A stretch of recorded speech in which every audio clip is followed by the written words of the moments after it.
আওয়ামী লীগের মধ্যে থাকা দুর্নীতিবাজদের তালিকা পেলে সেটা দুর্নীতি দমন কমিশনকে দেয়া হবে বলে জানিয়েছেন দলের সাধারণ সম্পাদক ওবায়দুল কাদের। শনিবার ৮ জুন দুপুরে রাজধানীর বঙ্গবন্ধু এভিনিউয়ে প্রস্তাবিত বাজেট পরবর্তী সংবাদ সম্মেলনে এক সাংবাদিকের প্রশ্নের জবাবে একথা বলেন তিনি। গত বৃহস্পতিবার ৬ জুন ঘোষিত ২০২৪-২৫ অর্থবছরে বাজেটকে ভারসাম্যমূলক উল্লেখ করে প্রধানমন্ত্রী শেখ হাসিনা ও অর্থমন্ত্রী আবুল হাসান মাহমুদ আলীকে ধন্যবাদ জানান ওবায়দুল কাদের। এ বাজেটকে সাহসী, গণমুখী ও জনবান্ধব বলে মনে করেন তিনি। বিএনপিকে উদ্দেশ্য করে ওবায়দুল কাদের বলেন, দুর্নীতিতে তারা ৫ বার বিশ্ব চ্যাম্পিয়ন।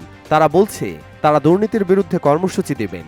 যাদের নেতারা দুর্নীতিবাজ তারা দুর্নীতির বিরুদ্ধে কর্মসূচি দেবেন, এটা এই বছরের সেরা যোগ।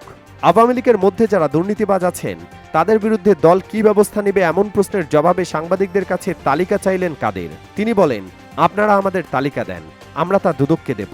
সিপিডি, সুজন, টিআইবি কি বলল তাতে আমাদের মাথা ব্যথা নেই জানিয়ে কাদের বলেন, অনেকের গোপন টাকা আছে, বাজেটের মাধ্যমে ওই কালো টাকা সাদা করার সুযোগ আছে, কিন্তু অন্যায়ের শাস্তি কমানোর সুযোগ নেই। ১৫% কর দিয়ে আমরা তাদের অর্থনীতির মূলধারায় আনার চেষ্টা করছি।